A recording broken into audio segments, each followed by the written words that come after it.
High বন্ধুরা, কেমন আছো? আশা করি ভালো আছো। দেখো, একটা রেসিপি শেয়ার করছি। তার জন্য লাগবে পেঁয়াজ, গরম মশলা, তেজপাতা, তোমাদের তো দেখালাম, ডিম, আর এটা হচ্ছে মাংস, চিকেন, এটা হচ্ছে আলু। নুন হলুদ মাখিয়ে রেখেছি আলুটাকে। আর এটা হচ্ছে চাল, 8 ঘন্টা আগে ভিজিয়ে রেখেছিলাম, সেদ্ধ চাল।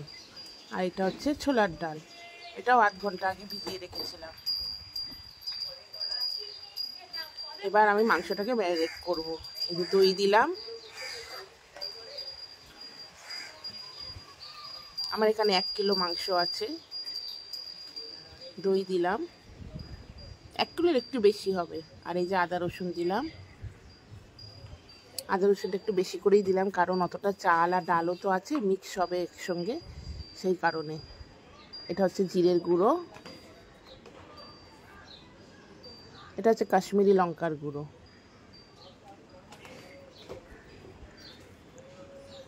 তারপরে দিলাম হলুদ গুঁড়ো,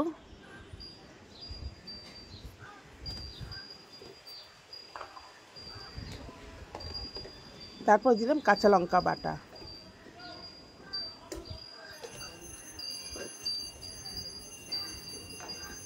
এবার দেব নুন।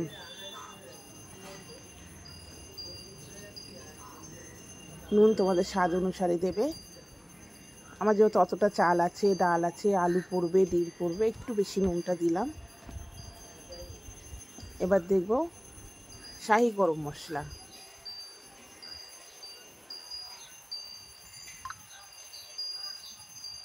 এবার দেখো মাখিয়ে নিলাম, ম্যারিনেট করে রেখে দিলাম। এটা মিনিমাম 1 ঘন্টা রাখতে হয়, তো আমার কাছে বেশি সময় ছিল না বলে আমি ওই 8 ঘন্টার মতন রেখেছিলাম ম্যারিনেট করে। তারপরে এই যে কড়াই নিলাম, কড়াইতে তেল দিলাম। তেলটা একটু বেশি করে দেবে, কেন অতগুলো আলু ভাজা হবে, ডিম ভাজা হবে, সে কারণে তেলটা একটু বেশি দিলাম। এবার তেলটা গরম হয়ে গেছে, আলুটা ছেড়ে দেব।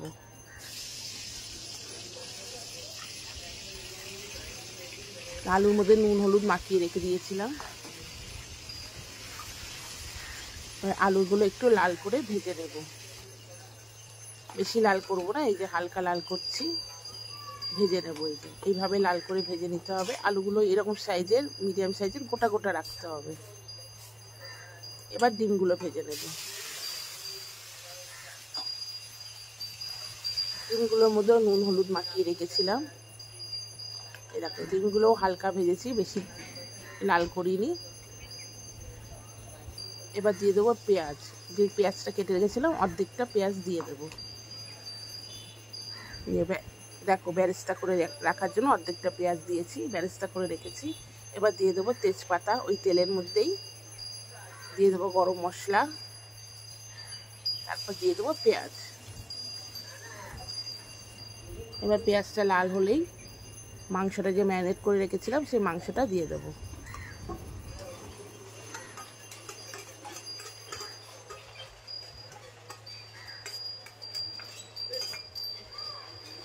ওর মধ্যে একটু মশলা লেগে আছে, পরে একটু এটা ধুয়ে জল দেব। মধ্যে আর জল দেব না, এই যা মশলা কষবো এইটা দিয়েই কষে দেব, এতে আর জল দেব না। চিকেনে যা জল বেরোবে সেইটুকু দিয়েই কষা হবে। এই দেখো কষা হয়ে গেছে, কত চিকেন দিয়ে জল বেরিয়েছে দেখো। এবার আমি চিকেনগুলো একটা একটা করে তুলে নেব মশলা দিয়ে দেখো চিকেনগুলো তুলে নিচ্ছি। এই দেখো তোলা হয়ে গেছে, একটাও চিকেন যাতে না থাকে, শুধু মশলাটা থাকে যাতে। এবার মশলার মধ্যে দিয়ে দেবো চালটা ভিজিয়ে রেখেছিলাম, কিন্তু জল ঝরানো আছে, জল একটুও নেই।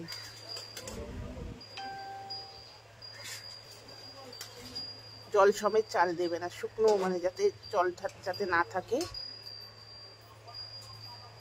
এবার চালটাকে একটু এই মশলার সঙ্গে কষবো।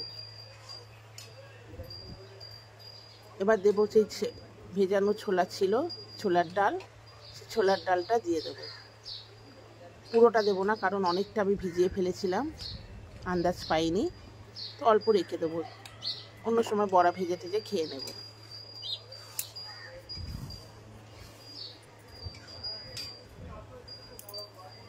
এই দেখো ভাজা ভাজা হয়ে গেছে, একদম শুকনো শুকনো করে ভাজতে হবে।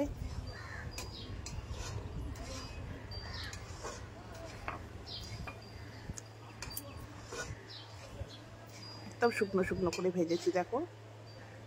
এবার একটা হাঁড়ি নিয়ে নেব, হাঁড়িটা গ্যাসে বসাবো, একটু ঘি দিয়ে দেব, ঘিটা হাঁড়ির মধ্যে দেখো ছড়িয়ে দেব চারদিকে।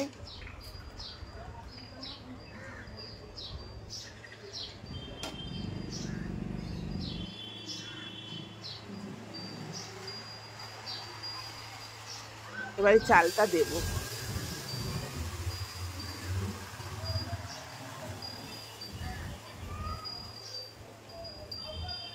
দেখো চালটা একটু চারদিকে ছড়িয়ে দিচ্ছি।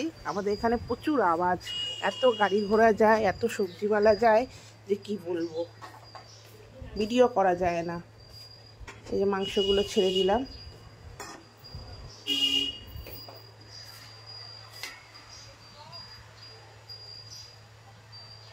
মাংসগুলো চারদিকে ছড়িয়ে দিচ্ছি। এবার দিয়ে দেবো আলুগুলো,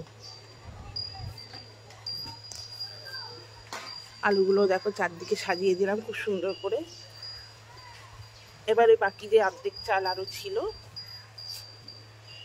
মশলা দিয়ে যে চাল ভেজেছিলাম সেই চালটা দিয়ে দেবো, পুরোটা দিয়ে দিলাম। দেখো ভালো করে ছড়িয়ে দিচ্ছি যাতে চারদিকে পুরো ভালোভাবে ছড়ানো যায়, সমানভাবে ছড়িয়ে দিলাম। দেখো এইভাবে ছড়িয়ে দিতে হবে, আলু মাংস সব ঢেকে গেল। এবার দিয়ে দেবো আন্দাজ করে জল, জলটা এমন দেবে যাতে চালের থেকে আধ আঙুলের মতন ডুবে থাকে চালটা, কারণ চালটা তো রান্না করিনি, শুধু ভেজেছিলাম মশলার সঙ্গে। এবার এই জলটা দিয়েই চালটা ভাজা রান্না হবে। এবার উপর দিয়ে দিয়ে দেবো ডিম,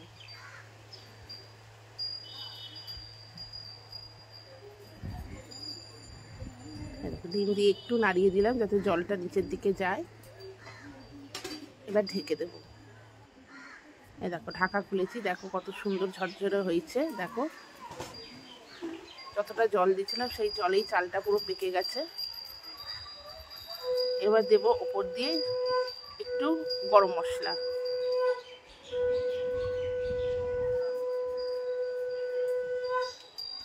গরম মশলা দিয়ে দিলাম। এবার যে পেঁয়াজের বেরেস্তাটা করেছিলাম সেই বেরেস্তাটা উপর দিয়ে দেবো। আমি কিন্তু আগুন নেবাইনি, আগুন এখনো জ্বলছে,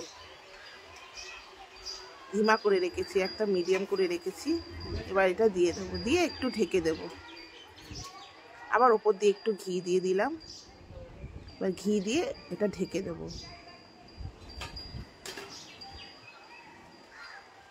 কিছুক্ষণ পরে ঢাকনা খুলে তৈরি। দেখো কেমন লাগছে দেখতে, সবাই বানিয়ে খেয়েও, খুব সুস্বাদু হয়। যদি ভালো লেগে থাকে একটু লাইক কমেন্ট করে দিও, জানিও কেমন হলো।